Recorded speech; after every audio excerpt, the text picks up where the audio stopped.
लोक में ब्रह्मा ने जब भगवान के चरणों को देखा कि ब्रह्मलोक में उनके चरणों का नाखून दिखाई दे रहा है, तो उनके कमंडलों में जल था और उस कमंडल के जल में उन्होंने भगवान का चरण धो करके कमंडलों में रख लिया। यही गंगा का पहला जन्म है और यही भक्त का जन्म भी इसी प्रकार से होता। कब?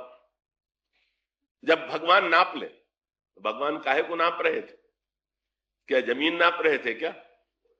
क्या भगवान नापा तो उस वस्तु को जाता है जो नापा हुआ न हो। भगवान की तो सारी वस्तु न भी न पाई। वे क्या नाप रहे थे? वे नाप रहे थे बलि ने जो दातापन का अभी अहंकार सात्विक स्वीकार कर लिया था, उसके अहंकार को नाप करके अहंकार की क्षुद्रता बताना चाहते थे। अहंकारी सात्विक अहंकारी भी व्यक्ति अपने को बड़ा पुण्यात्मा मान लेता है, पर भगवान चाहते ये है उस पर कृपा करके, ये उनकी कृपा है कि वो बता दे कि नहीं नहीं, तुम अपने को जितना बड़ा माने बैठे हो, तुम उतने बड़े नहीं हो, तुम छोटे हो, तुम देखो पहचानो, तुम कितना अपने को बड़ा मान बैठे थे। तो भगवान तो बलि का अहंकार नाप लेते हैं। और जब अहंकार जीवन में नप जाए तब पहले सत्कर्म का सात्विक अभिमान आता है, और सत्कर्म का सात्विक अभिमान आने के पश्चात जब भगवान स्वयं जीव का अहंकार, बलि का अहंकार नाप लेते हैं, और नाप लेने के पश्चात ब्रह्मा के कमंडल में, ये ब्रह्मा जो है ये कर्म और विचार के देवता हैं, और इनके कमंडल में जो जल भरा हुआ है, देखिए केवल भगवान के चरण से भी गंगा नहीं बन जाएंगी और केवल कमंडल से भी गंगा नहीं बन जाएंगी।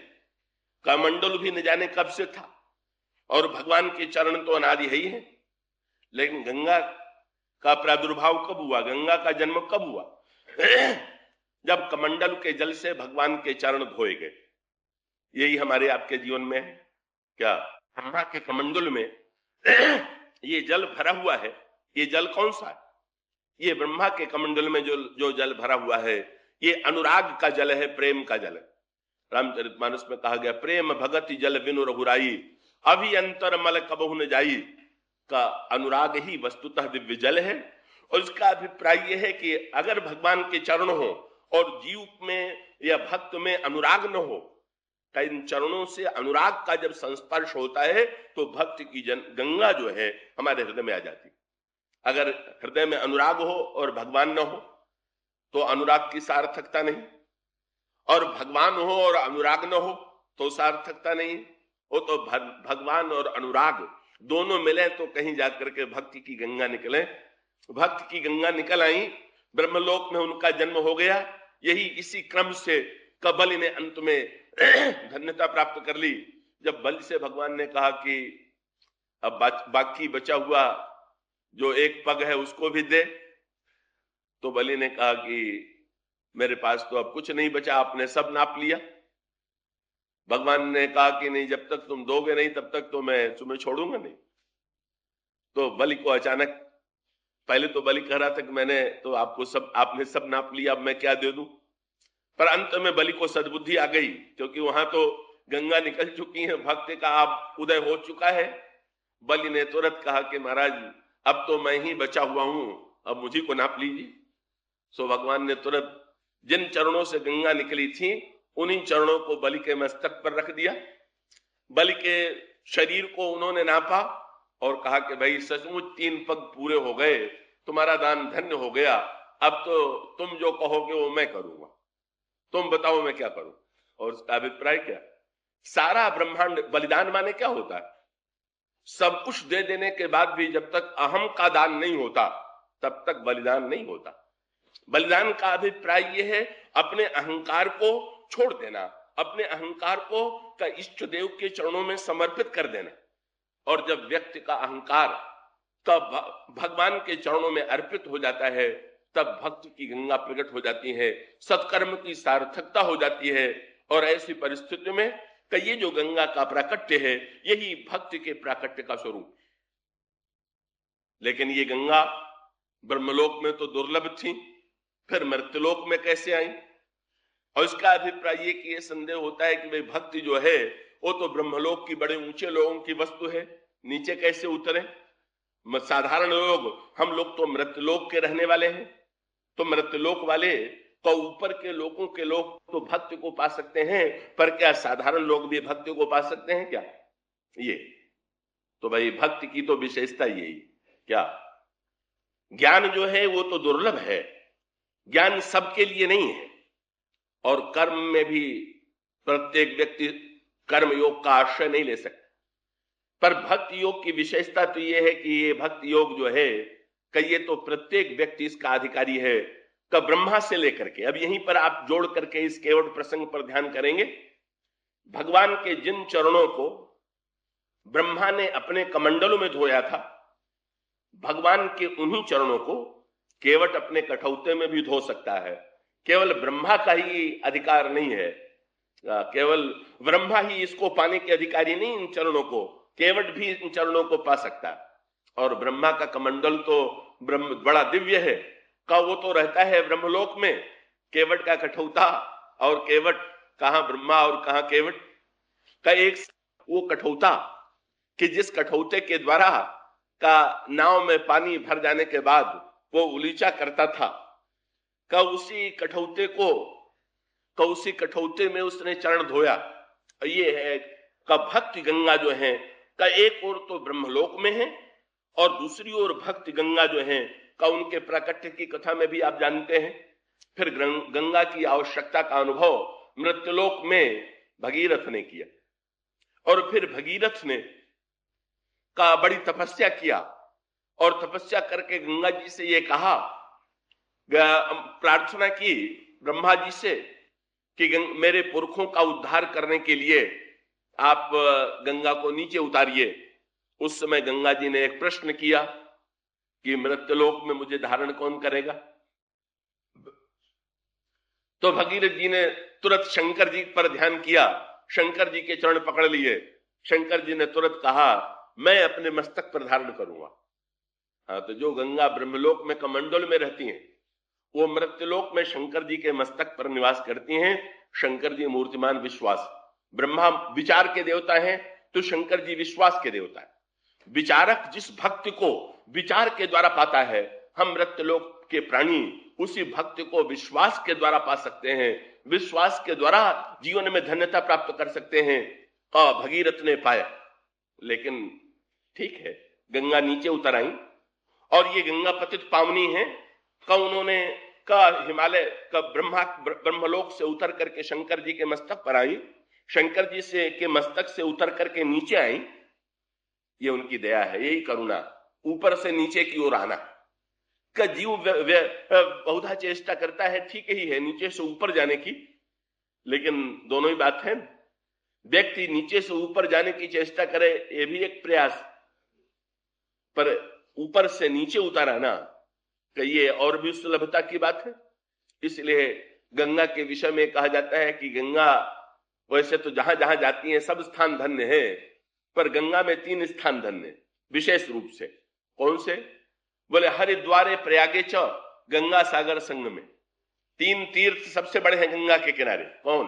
पहला हरिद्वार, दूसरा प्रयाग, और तीसरा गंगा सागर। तो देखिए आजकल तो बद्रीनारायण की यात्रा सुलभ हो गई है, और वैसे भूगोल की दृष्टि से देखें तो गंगा कहां से निकली है? हिमालय में जाए तो गंगोत्री से निकली है। तो आजकल तो लोग गंगोत्री यात्रा भी बहुत से लोग जाकर के कराते हैं।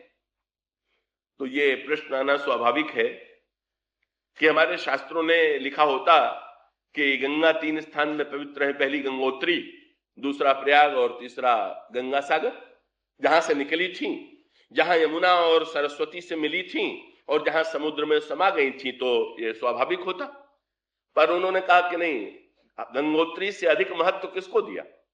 हरिद्वार को। ये क्यों? कि भाई गंगा से भक्ति की तुलना की गई नहीं, और गंगोत्री और हरिद्वार में क्या अंतर है? गंगोत्री में गंगा को पाने के लिए व्यक्ति को पहाड़ की चढ़ाई ऊपर चढ़ करके तब गंगोत्री पहुंचना पड़ता है।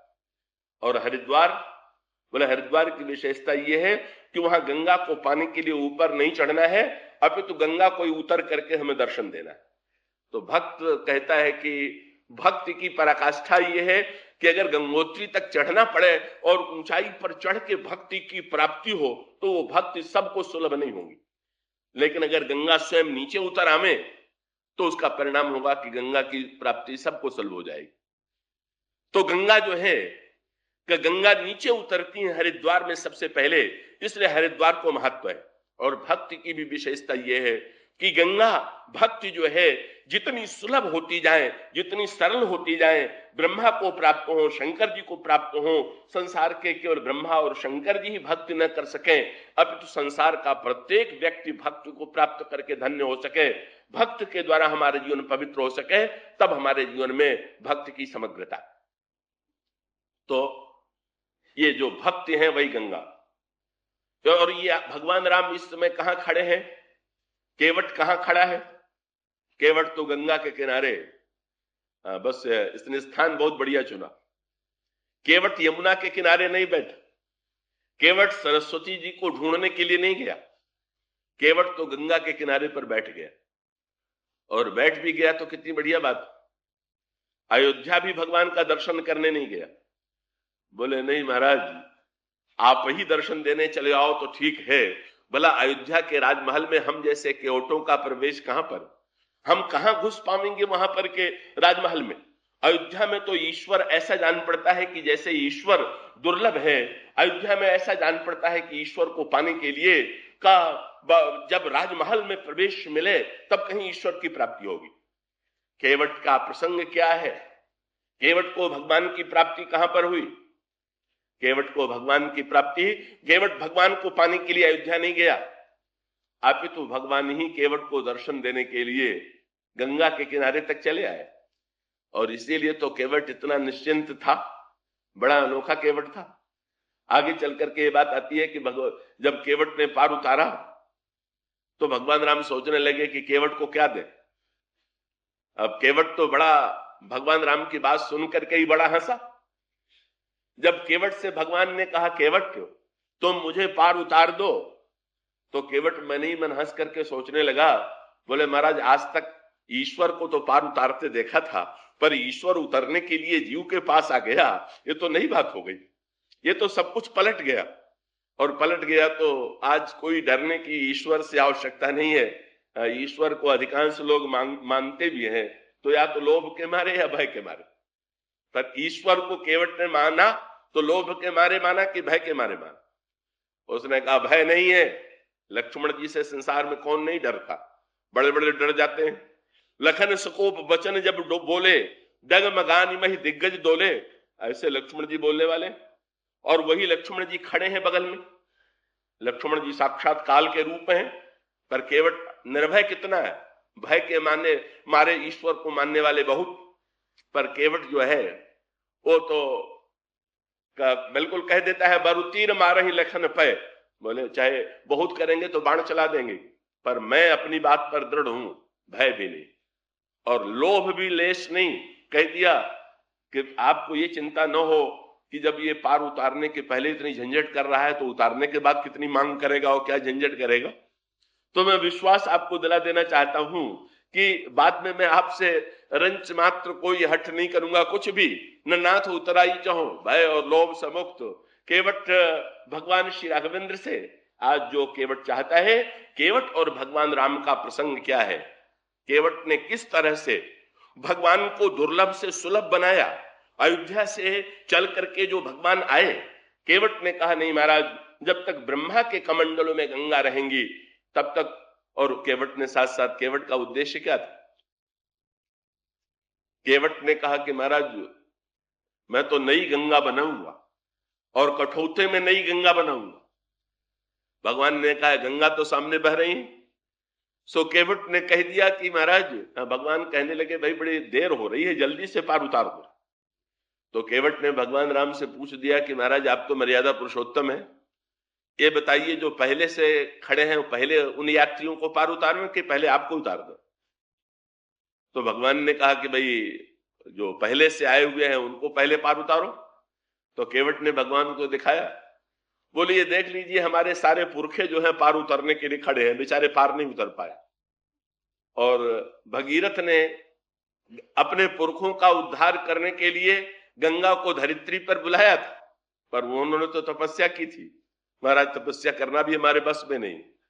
हमारे साधना करना तो हमारे बस में नहीं है, लेकिन जब तक इन पुरखों को उद्धार करने वाली नई गंगा की सृष्टि में नहीं कर दूंगा और इनको नहीं उतार दूंगा। और गोस्वामी जी ने लिखा, उसने ठीक यही पालन किया। पहले के यात्रियों को पार किया और बाद में भगवान को पार उतारा। लिखा है, पद पखार जल पान करी आप सहित परिवार। फिर किसको पार किया? बोले पितर पार कर, पहले पितरों को पार किया और फिर पितर पार कर प्रभु ही पुण्य मुदित गए उलय पार। पितरों को पार करने के पश्चात फिर भगवान को का पार उतार दिया। ये जो केवट का प्रसंग है, ये वस्तुतः गंगा के किनारे भक्ति की कितनी सुलभता है। भक्त के द्वारा प्रत्येक व्यक्ति का जो सबसे छोटा है, जो बिल्कुल अपढ़ है, का वो व्यक्ति भी कैसे भगवान को सरलता से पा सकता है। कैसे भगवान उस अटपटी भाषा में भी, वो तो स्तुति वेदों में नहीं कर सकता था, वेद नहीं पढ़ा हुआ था। उसने तो भगवान से कह भी दिया, महाराज आप तो पार चले जाएंगे, लेकिन मेरी नाव को अगर आपने तार दिया तो हम क्या करेंगे? केवट की जात कछु वेद न पढ़ाई हो। कोई वेद पढ़ा करके तो हम अपनी जीविका चला नहीं सकते, हम तो केवट हैं। तो ऐसी परिस्थिति में का एक सरल से सरल एक ऐसा अपढ़ केवट, जिसको बोलना भी नहीं आता, जो भाषा का भी पंडित नहीं है, का वो भी ईश्वर को प्राप्त करके गंगा के किनारे किस तरह से ईश्वर की इस दिव्य भक्त की गंगा को प्रकट करता है, यही इस केवट प्रसंग का मूल उद्देश्य है। और गंगा के किनारे भक्त और भगवान में जो एक अनोखा और रहस्यमय संवाद हो रहा है, उसे हृदयंगम करने की चेष्टा करें। अयोध्या से भगवान श्री राघवेंद्र वन की ओर प्रस्थान करते हुए रात्रि को श्रृंगवेरपुर में विश्राम करते हैं और प्रातः काल होते ही गंगा को पार करने के लिए वे तट पर आकर खड़े हो जाते हैं और वहां केवट से यह अनुरोध करते हैं कि वह नौका ले आकर के उन्हें पार उतार दें। केवट का उत्तर सर्वथा अप्रत्याशित था, जिसकी कल्पना नहीं की जा सकती वैसा उत्तर केवट का था। साधारणतया तो भक्तों की यही परंपरा है कि वे भगवान की ओर देखते रहते हैं कि प्रभु का आदेश मिले, प्रभु की आज्ञा मिले और मैं उसका पालन करूं। लेकिन ये केवट कुछ ऐसा अनोखा भक्त है कि भगवान श्री राम के इस अनुरोध को अस्वीकार करता हुआ दिखाई देता है और वो कह देता है कि मैं आपके लिए नाव नहीं ले आऊंगा। और उसके पश्चात केवट भगवान श्री राम के सामने स्पष्ट कर देता है कि आप ये न समझ लीजिएगा कि मैं आपको नहीं पहचानता हूं, इसलिए मैं इस प्रकार की धृष्टता कर रहा हूं। नहीं नहीं, मैं आपके मर्म से भली प्रकार से परिचित हूं, आपके रहस्य को मैं जानता हूं और यदि आप पार जाना चाहते हैं तो मैं जिस रूप में आपको पार उतारना चाहूंगा, आपको उसी रूप में पार उतरना होगा। और सचमुच अंत में केवट की विजय होती है। भगवान श्री राघवेंद्र केवट ने जिस रूप में कहा था उसे स्वीकार करते हैं और तब केवट कहीं प्रभु को पार उतारने के लिए प्रस्तुत होता है और वो चरण धोने के पश्चात प्रभु को नौका पर बैठा करके वहीं पार कर देता है।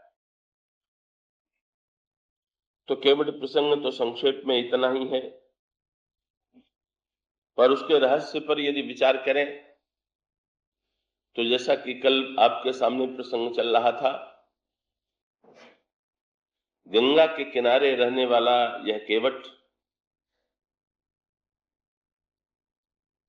का इसके स्वरूप पर विचार कीजिए। और पहला आश्चर्य तो यही है कि भगवान श्री राम एक छोटी सी धारा को पार करने के लिए केवट से अनुरोध करते हैं।